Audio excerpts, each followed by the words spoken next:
Assalamualaikum warahmatullahi wabarakatuh. Waalaikumsalam warahmatullahi wabarakatuh.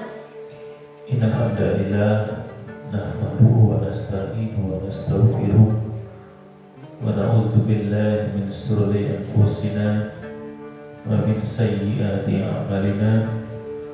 May yahdihillahu fala mudilla lahu wa may yudlil fala hadiya lahu. Asyhadu an la ilaha illallah wahdahu la syarika lah wa asyhadu anna Muhammadan abduhu wa rasuluh. Allahumma salli ala sayyidina Muhammad wa ala ali sayyidina Muhammad. Rabbi shrah li sadri wa yassir li amri wahlul 'uqdatam min lisani yafqahu qawli. Alhamdulillah, pada hari ini puasa kita sudah memasuki tanggal 17 Maret atau 17 Ramadan. Ada dua peristiwa besar di tanggal 17 Ramadan. Yang pertama, peristiwa nuzul Quran. Di tanggal 17 Ramadan juga ada peristiwa besar, yaitu peristiwa Perang Badar. Perang pertama umat Islam atau Rasulullah dan para sahabatnya melawan kafir Quraisy. Yang pertama terkait nuzul Quran atau turunnya wahyu Al-Quran di tanggal 17 Ramadan. Rasulullah SAW sebelum tanggal 17 itu Rasulullah beritikaf atau berdiam diri di Gua Hira. Hatinya gelisah karena melihat kejahilian masyarakat kaum Quraisy. Jadi kaum Quraisy itu sebelum masuk Islam banyak sekali melakukan kemaksiatan. Di antaranya menyembah berhala, kemudian perdagangan yang tidak jujur, minum-minuman keras, berjudi, dan masih banyak lagi kemaksiatan yang dilakukan oleh masyarakat kaum Quraisy. Jadi Rasulullah melihat kondisi di Mekah pada waktu itu, beliau itu merasakan kegelisahan. Kemudian beliau pergi ke Gua Hira. Di situ beliau berdiam diri. Kemudian pada suatu malam di tanggal 17 Ramadan itu datanglah seorang malaikat Jibril yang menyerupai manusia, berbadan besar dan juga tegap, mendatangi Rasulullah SAW yang sedang berdiam diri di Gua Hira. Pada waktu Rasulullah didatangi, Rasulullah terkejut karena melihat laki-laki besar tegap, dan terkejut Rasulullah. Dan malaikat Jibril itu mengatakan, bacalah, jadi menyuruh Rasulullah untuk membaca surat Al-Alaq. Iqra bismi rabbikal ladzi khalaq. Bacalah, kata malaikat Jibril Kemudian Rasulullah menjawab, saya tidak bisa membaca. Diulangi lagi sama malaikat Jibril, bacalah. Dijawab Rasulullah, saya tidak bisa membaca. Kemudian malaikat Jibril memeluk Rasulullah dengan erat sambil menyampaikan, bacalah atau Iqra bismi rabbikal ladzi khalaq sampai selesai surat Al-Alaq, dibimbing oleh malaikat Jibril. Kemudian malaikat Jibril pergi meninggalkan Gua Hira. Rasulullah pun dengan keringat yang bercucuran di badannya, ketakutan juga, langsung pulang menuju rumahnya, bertemu dengan istrinya Khadijah. Rasulullah menyampaikan bahwa dia di Gua Hira ketemu dengan laki-laki besar tegap dan menyuruh saya membaca. Saya bilang saya tidak bisa membaca, saya ketakutan. Sampaikan ke istrinya Khadijah.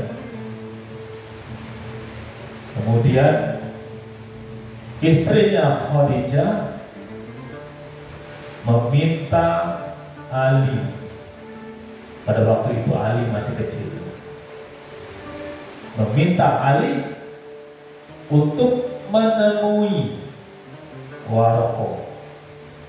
Waraqah ini seperti pendeta. Pada waktu itu Islam belum masuk, jadi orang-orang itu ada yang menyembah berhala, ada juga yang mengikuti agamanya Nabi Ibrahim atau bertauhid langsung kepada Allah. Nah, itu Waraqah. Jadi Ali bin Abi Thalib langsung ke rumah Waraqah, kemudian menyampaikan bahwa saya kesini atas permintaan istri Rasulullah Khadijah. Kemudian Ali bersama Waraqah mendatangi rumah Rasulullah. Kemudian Rasulullah menyampaikan kepada Waraqah bahwa saya didatangi laki-laki besar tegap meminta saya untuk membaca ini. Kemudian Waraqah menyampaikan kepada Rasulullah, yang mendatangimu adalah malaikat Jibril, sama seperti ketika Nabi Musa, Nabi Isa mendapatkan kitab juga didatangi malaikat Jibril. Dan kamu nanti akan diusir oleh kaummu. Kamu nanti akan dizolimi sama kaummu, sama seperti Nabi Musa dan juga Nabi Isa. Kemudian Waraqah menyampaikan, mudah-mudahan umurku panjang sehingga aku bisa membelamu pada saat kamu dizolimi dan juga diusir. Itu yang disampaikan Waraqah kepada Rasulullah dan istrinya Khadijah.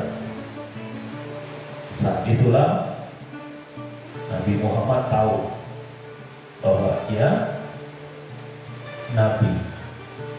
Kemudian Waraqah keluar diantar sama Ali, dan Waraqah berpesan kepada Ali, ikutilah Nabi Muhammad, jaga dia, lindungilah dia, karena ajarannya benar.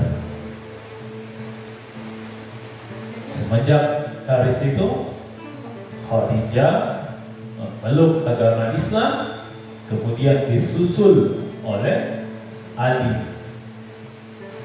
Setelah Ali masuk Islam, kemudian disusul oleh Abu Bakar, kemudian Utsman, Abdurrahman bin Auf, dan sahabat-sahabat lainnya. Semenjak dari situ mulailah Rasulullah menyebarkan ajaran Islam. Kisah kedua tentang Perang Badar. Perang Badar ini juga terjadi di tanggal 17 Ramadan setelah 13 tahun Rasulullah menerima wahyu pertamanya yang di Gua Hira. Perang Badar ini antara kaum muslimin yang berjumlah 313 orang melawan 1000 kaum kafir Quraisy. Alhamdulillah, peperangan di Badar dimenangkan oleh kaum muslimin. Banyak pemimpin-pemimpin kafir Quraisy yang meninggal pada perang Badar itu. Di antaranya Umayyah, kemudian Abu Jahal.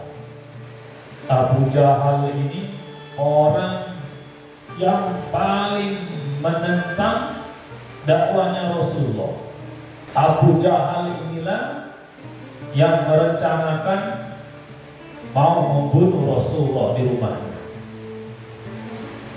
Yang pada waktu itu yang disuruh Abu Jahal, termasuk Abu Jahal sendiri, mendatangi rumah Rasulullah tertidur. Keesokan paginya baru bangun, dan di rumahnya tidak ada lagi Rasulullah, yang ada Ali menggantikan posisi tidur Rasulullah. Dan Abu Jahal di perang Badar termasuk orang yang merencanakan perang itu. Dibunuhlah Abu Jahal oleh pengembala domba. Tapi lupa namanya lupa. Jadi yang bunuh Abu Jahal itu pengembala domba yang masuk Islam di awal, kemudian pernah menzoliminya, kemudian di perang Badar dibunuh oleh pengembala domba itu. Itu dua peristiwa besar di tanggal 17 Ramadan. Yang pertama peristiwa nuzul Quran, yang kedua peristiwa perang Badar, di mana pasukan muslimin yang berjumlah 313 orang melawan 1000 kafir Quraisy. Dan alhamdulillah, berkat pertolongan Allah, kaum muslimin bisa memenangkan perang pertamanya, yaitu perang Badar. Pada waktu itu juga Rasulullah berdoa, ya Allah, menangkanlah peperangan ini supaya Islam tidak binasa, supaya Islam bertambah besar. Dan doa Rasulullah Allah kabulkan.